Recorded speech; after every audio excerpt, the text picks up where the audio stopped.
ஒரு அழகான குடும்பம். அந்த குடும்பத்திலே ஒரு அழகான பையன் செழிப்பா இருந்தாங்க. அந்த பையன் ஞானத்திலையும் அழகிலையும் எல்லாவற்றிலையும் சிறந்தவனாய் இருந்தான்.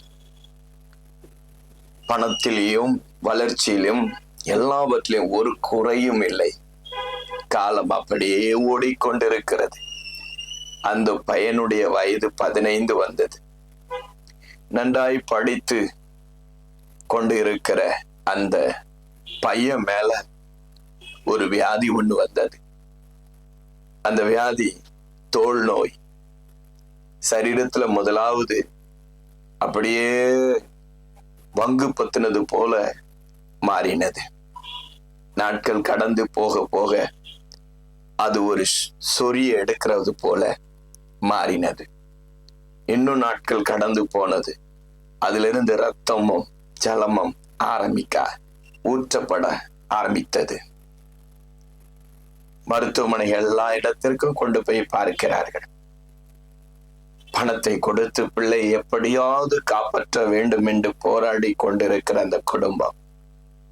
ஆனால் எந்த மருத்துவராலும் அந்த வியாதியை சுகப்படுத்த முடியவில்லை. வீட்டில் வைத்திருந்த அந்த மகன் மீது அன்பை காட்டினார்கள். ஆனால் சரீரம் அழுகி நாற்றம் எடுக்க ஆரம்பித்தது. அந்த சரீரம் அழுகி கீழே விழுகிறது, நாற்றம் எடுக்கிறது. யாரும் போக முடியாத அந்த நாற்றம். பெற்றோர்களுடைய வேதனை உடைந்து போயிருக்கிறார்கள். இந்த நாற்றத்தின் நிமித்தமாக பிள்ளையை எப்படியாவது தோல் மருத்துவமனையில சேர்த்து விடலாம் என்று சேர்த்து விட்டார்கள். மருத்துவமனைக்கு சென்ற அந்த மகன் தனிமையாய் கடந்து ஒவ்வொரு நாளும் தன்னுடைய அன்பை, தன் தாயிட்ட இருந்த அன்பை எதிர்பார்த்து கொண்டிருக்கிறான். ஒவ்வொரு நாளும் தன்னுடைய தகப்பனுடைய அன்பை எதிர்பார்த்து கொண்டு இருக்கிறான். ஆனால் அவனுக்கு அந்த அன்பு கிடைக்கவில்லை. அவன் ஏமாந்து போன அவனுடைய சரீரத்தில் இருக்கிற அந்த பலவீனம், அந்த அழுகி போகிற சரீரம் கூட அவன் இருதயத்தை காயப்படுத்தவில்லை. அவன் தனிமைப்பட்டு தன் தாய் தகப்பன் அவனை பார்க்க வர முடியாத சூழ்நிலை இருந்த பொழுது அவன் இருதயம் உடையப்பட்டது, வேதனைப்பட்டான். என் அன்பு சகோதர சகோதரிகளே, இயேசு கிறிஸ்து இந்த உலகத்தில் நமக்கு சிறந்த அன்பாய் இருக்கிறார். நியாய பிரமாணத்தின்படி ஒரு குஷ்டரோகியை பார்த்தாலே தீட்டு, ஒரு குஷ்டரோகியை தொட்டால் பார்த்தால் கிட்டே நின்னாலே தீட்டு ஊருக்கு புறம்பே அவர்கள் விலக்கி வைத்திருப்பார்கள். அவர்களை பார்க்கவே கூடாது என்று தள்ளி வைத்திருப்பார்கள். யூதராய் இருக்கிற இயேசு கிறிஸ்து இந்த யூதர் கிட்டே, இயேசு கிறிஸ்து ஒரு யூதர், இந்த யூதர்கிட்ட இருக்கிற பரிசேயர், சதுசேயர் இவர்களெல்லாம் இருக்கிறார்கள். இப்பொழுது ஒரு குஷ்டரோகி இயேசு கிறிஸ்து இடத்துல வந்து, உமக்கு சித்தமானால் என்னை சுத்தமாக்கும் என்று சொல்லுகிறார். அந்த வேளையில் இயேசு கிறிஸ்து மரித்து போன லாசருவை தேடி போகிறார். லாசருடைய சகோதரி சொல்லுகிறார், ஐயோ 4 நாள் ஆச்சு, 4 நாள் ஆனது, நாற்றம் எடுக்குமே என்று சொல்லுகிறார். ஆனா இயேசு சொன்னார் ஒரே வார்த்தை, லாசருவே வெளியே வா, லாசருவே வெளியே வா என்று சொன்ன வார்த்தை நிமித்தமாக அழுகி போன நாற்றம் எடுத்த அந்த சரீரம் பலனடைந்தது, உயிர் பெற்றது. அப்படியே வெளியே வந்தான் உயிரோடு. இயேசு கிறிஸ்துடைய வார்த்தையில வல்லமை, அந்த வார்த்தை உயிரை கொடுத்தது. அப்படிப்பட்ட இயேசு கிறிஸ்து இந்த குஷ்டரோகியை எனக்கு சித்தம் உண்டு சுத்தமாக சொல்வதற்கு முன்பதாக அவர் அந்த அழுகிய நிலைமையில இருக்கிற அந்த சரீரத்துல ஜலமும் ரத்தமும் புண்ணுமாய் இருக்கிற அந்த சரீரத்தை பார்த்து அருவருப்பாய் பார்த்து தள்ளி நின்ற சதுசேயர்கள், பரிசேயர்கள், இவர்கள் அருவருப்பாய் பார்த்தார்கள். ஆனால் நம்முடைய இயேசு கிறிஸ்து அந்த சரீரத்தை தொட்டார், தொட்டார், தொட்டார், தொட்டு சொன்னார், எனக்கு சித்தம் உண்டு, சுத்தமாக. அடுத்த நிமிடமே அந்த சரீரம் குழந்தையை போல மாறினது. சரீரம் குழந்தை சரீரம் போல மாறினது. விடுதலை அடைந்தான். சந்தோஷம், சந்தோஷம், விடுதலை அடைந்தான். நான் இனி எல்லோருடன் நான் பழகுவேன், கெட்டி பிடிப்பேன், முத்தமிடுவேன், எல்லோருக்கும் மத்தியில் நான் நிற்பேன். எனக்கு விடுதலை கிடைத்தது.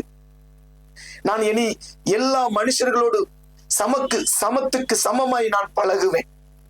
அவர்களோடு உட்காருவேன், அவர்களோடு நான் சாப்பிடுவேன், அவர்களோடு நான் பிரயாணம் செய்வேன், அவர்களோடு நான் இருப்பேன்.